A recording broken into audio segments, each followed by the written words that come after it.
কি ব্যাপার? তুমি প্যান্ট কেন খুলছো? ইয়ে মানে ওটা করব। শুভ, তুমি এত অধৈর্য কেন? আজ আমাদের বাসর রাত। আজকে এটা না করলেই নয়। কি বলছো এটা? বাসর রাতে করতে নেই?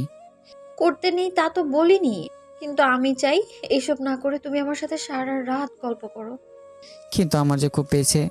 কেমন ভালোবাসো আমায় যে এক রাত না করে থাকতে পারবে না? এতদিন না করে থাকতে পারলে আর একটা রাত না করলে মহাভারত অশুদ্ধ হয়ে যাবে না? প্লিজ। কাল করো, কাল থেকে কোনো নিষেধ নেই। এটা কি নিয়ম যে বাসর রাতে করা যাবে না? জীবনে এমন কথা শুনিনি। আচ্ছা, আজ না করলে কি এমন ক্ষতি হবে বলো তো? এতদিন যেহেতু করনি, তখন আর একটু অপেক্ষা করলে কি হয় না? কি বলছো তুমি? এতদিন করিনি মানে কি? কাল রাতেও তো করলাম। ও, আজ সকালে একবার করেছি। মানে কি? কার সাথে করেছো? হায় আল্লাহ, ছি, তোমার চরিত্র এত খারাপ। এখানে চরিত্র খারাপের কি হলো? কেন তুমি করো না? এবার কিন্তু বেশি বেশি হয়ে যাচ্ছে। আমি ওসব কেন করতে যাব? আমার চরিত্র এতটাও খারাপ না, ছি। বিয়ের আগে আমি কখনো এগুলো করিনি। সত্যি বলছো নাকি তুমি পাগল হয়ে গেছো? ওটা স্যার এত বছর আছো কিভাবে? আমি কিভাবে ছিলাম সেটা পরে বলছি। আগে বলো, তুমি কাল রাতে কার সাথে করেছো? কার সাথে করবো আবার? এসব কি কারোর সাথে করে নাকি? একা একা করেছি। কি বলো, একা একা কিভাবে করে? তো কতজন লাগে? কেন? ছেলে মেয়ে দুজন, এই যেমন তুমি আর আমি। এই, তুমি কিসের কথা বলছো বলো তো? ছি, আমি বলতে পারবো না, আমার লজ্জা করছে। আরে পাগলি, আমি এত সময় বাথরুমের কথা বলছি। ও, সরি সরি, তুই এখনো দাঁড়িয়ে আছো কেন? তুমি তো মানা করলে। আচ্ছা, যাও যাও, তাড়াতাড়ি বাথরুমে যাও। হ্যাঁ, তুমি আসলে আবার আমি যাব। বাসর ঘরে ঢুকেছি রাত 12টায়। এখন বাজে রাত 2:30। আমি আসার পর থেকে ও গেছে ওয়াশরুমে। কিছুক্ষণ আগেই শেরওয়ানিটা খুলে রেখেছি। ভীষণ গরম লাগছিল। রাইসাকে অনেক করে বলেছিলাম বিয়েটা শীতে করি, কিন্তু সে নাছোড়বান্দা। শুভ কাজে নাকি দেরি করতে নেই। শীতকাল আসতেছে, যদি তুমি নইলে আমি মরে যাই। তার যুক্তির কোনো অভাব ছিল না। শেষ পর্যন্ত বিয়েটা করেই ফেললাম। অনেকক্ষণ ধরে বকবক করছি। এর মধ্যে একবার ঘুমিয়ে পড়েছি। সে আমাকে গুতে গুতে ঘুম থেকে উঠিয়ে বলল, সে কি, এমন রাতে কেউ ঘুমায় নাকি? কি আর করার, চোখের পাতা দুটো অনেকটা ইচ্ছের বিরুদ্ধে খুলে রাখলাম। সে কি সব বলে যাচ্ছে, কিছু আমার মাথায় ঢুকছে না। আমি শুধু হু হু বলে তাল মিলিয়ে যাচ্ছি। সারাদিন খুব ক্লান্তি গেছে। গতকাল গায়ে হলুদে সারা রাত জেগে বসে থাকতে হয়েছে। এত করে বললাম এত মিষ্টি দিও না, তারপর সবাই জোর করে মুখে মিষ্টি ঢুকিয়ে দিয়েছে। সে এক বিশ্রী অবস্থা। হলুদের পাড়া শেষ করে কোনো শান্তি নেই।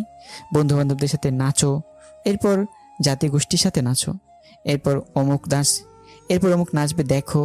এতটুকু ঘুমোতে পারিনি। না ঘুমিয়ে সকালে পার্লারে যেতে হয়েছে। বাবা খুব কড়াভাবে বলে দিয়েছে সকাল 10টার মধ্যে বের হতে হবে। বাবার কথায় অবশ্য যুক্তি আছে।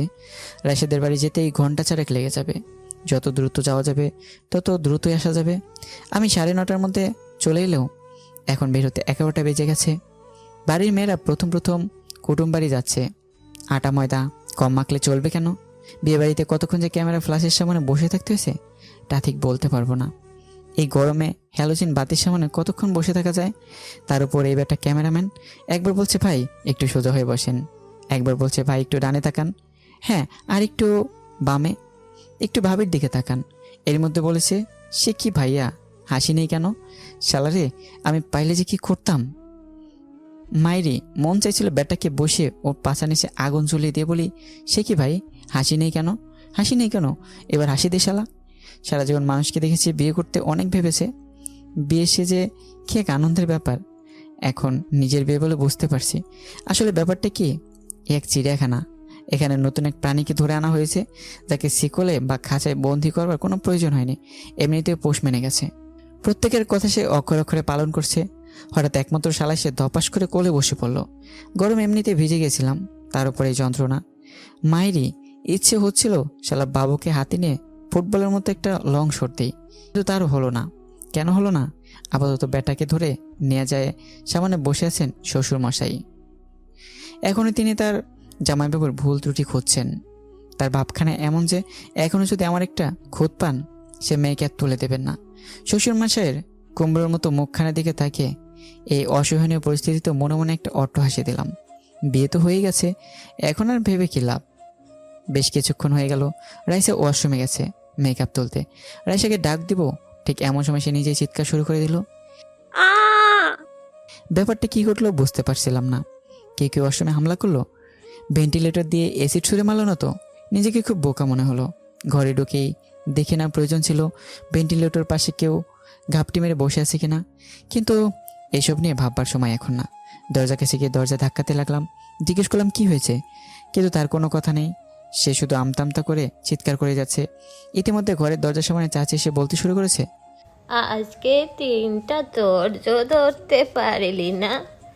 বাড়ি ভর্তি মেহমান। মরে যাই মরে যাই, তাড়াতাড়ি দরজা খোল দেখি। লজ্জা আমার মাথাটা কাটা গেল। মাথাটা আছামির মতো নিচু করে দরজা খুললাম। দরজা খুলতে চাচি হন্তদন্ত হয়ে ঘরে ঢুকতে ঢুকতে বলতে শুরু করলো, আজকের দিনটা সবুর করতে পারলি না বাপু?